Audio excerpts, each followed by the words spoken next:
Tu veux savoir pourquoi les oiseaux migrent? Quelle est la distance qu'ils parcourent? Et tu te poses d'autres questions? Eh bien, reste avec moi. Dans cette vidéo, nous allons voir tout cela. Nous passerons par tous les points et si tu ne restes pas jusqu'au bout, tu fais une grosse erreur car tu risques de ne pas comprendre certaines choses et de louper des infos essentielles sur la migration. Il faut savoir aussi que j'ai mis dans la vidéo le nom d'un oiseau caché dans la vidéo. Tu reçois une dédicace si tu le mets en commentaire, mais pour ça, faut avoir le bon oiseau. Mais ne copie pas les autres, car j'enverrai des commentaires, moi ou les autres enverront des commentaires avec le mauvais nom d'oiseau. Salut à toi l'ornithologue ou l'amoureux des oiseaux ou de la nature. Moi c'est Esteban, je suis ornithologue amateur et bienvenue sur Ornithopassion, la chaîne qui donne des infos et conseils sur les oiseaux et la nature et qui vous en apprend sur la nature. Chaîne réservée à tout le monde. Oh, cette intro était beaucoup trop rapide. Oh, que j'aime cette vidéo. Et c'est bien pour cela que je dois mettre un like. Générique.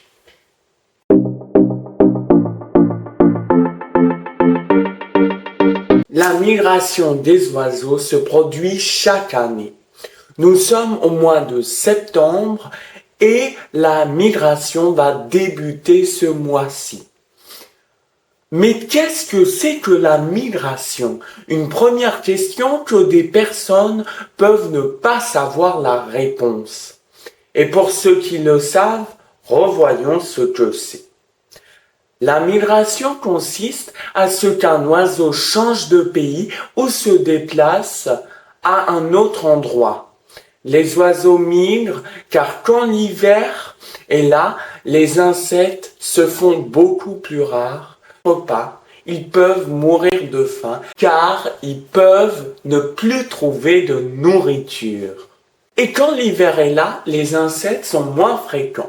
Les oiseaux migrateurs qu'on connaît le plus sont les cigognes, les hirondelles, les huppes. Et non pas les coupes. Voilà les plus connus à ce que je pense. Mais vous pouvez me dire que parfois vous avez vu une cigogne au mois de décembre. Il existe des détails qui peuvent faire qu'ils ne migrent pas. Mais nous y reviendrons plus tard. En tout cas, les oiseaux vont se diriger vers des zones où ils peuvent trouver plus de nourriture.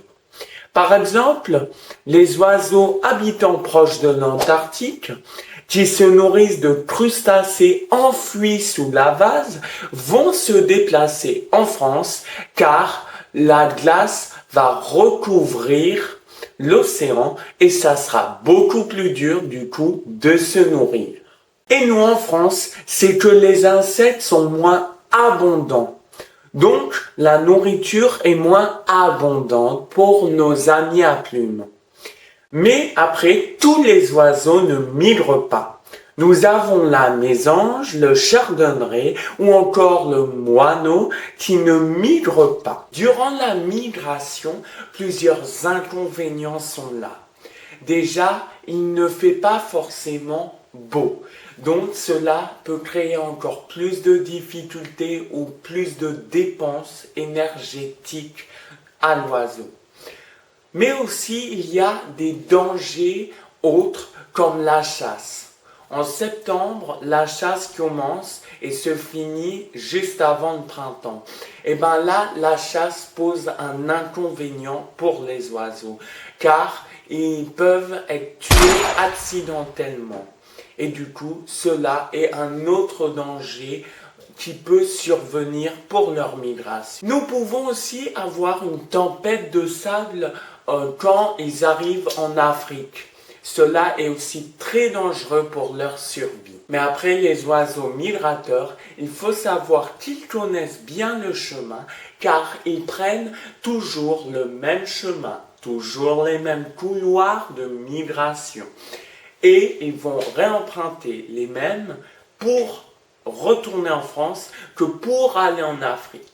Maintenant, parlons des cigognes qui ne migrent pas ou de d'autres oiseaux. Les oiseaux migrateurs migrent de moins en moins à cause du réchauffement climatique. Car le réchauffement climatique, plus la Terre se réchauffe, plus les oiseaux ne vont pas migrer. Cela est dû au fait que les insectes sont un peu plus abondants.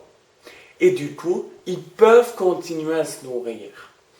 Mais après, ils peuvent continuer à migrer, mais ils peuvent ne pas descendre jusqu'en Afrique et plus rester en Espagne. Après, il faut savoir que nos oiseaux migrateurs font régulièrement des pauses, comme nous, on pourrait le faire par exemple si on prend la voiture pour aller à l'autre bout de la France, pour aller en vacances, nous aussi, on fait des pauses.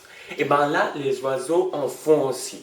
Et ils peuvent s'arrêter à des réserves naturelles et à des points d'eau. Cela est fait pour récupérer des forces et pour pouvoir reprendre la route après. Dans la prochaine vidéo, vous verrez maintenant d'autres facteurs. Vous verrez la migration exacte avec les couloirs qu'on étudiera ensemble et qu'on verra ensemble. La prochaine fois, vous verrez aussi ce que c'est le bagage des oiseaux. Le bagage peu connu du grand public, mais pourtant nécessaire pour apprendre les voies de migration des oiseaux. Et cela est essentiel à savoir pour nos ornithologues. Mais dans la prochaine vidéo, nous verrons aussi quand les oiseaux reviennent et surtout leur voyage intrépide et dangereux. Moi, je vous dis à la prochaine. Avant, si ce n'est pas encore fait et que tu m'as découvert dans cette vidéo, n'hésite pas à t'abonner en activant la cloche sur toutes, mais aussi mets-moi un petit like, ça me soutient énormément et ça en fera profiter d'autres personnes.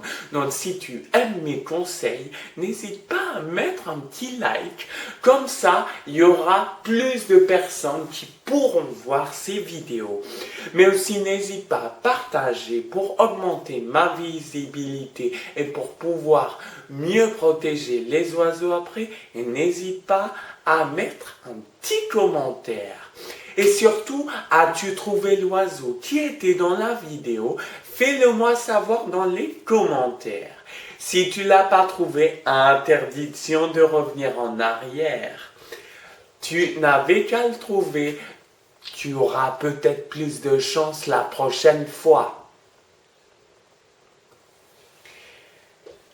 Pour de vrai, cette mission était impossible, n'est-ce pas? En tout cas, fin de la vidéo, portez-vous bien d'ici la prochaine. C'était Ornithopassion et salut!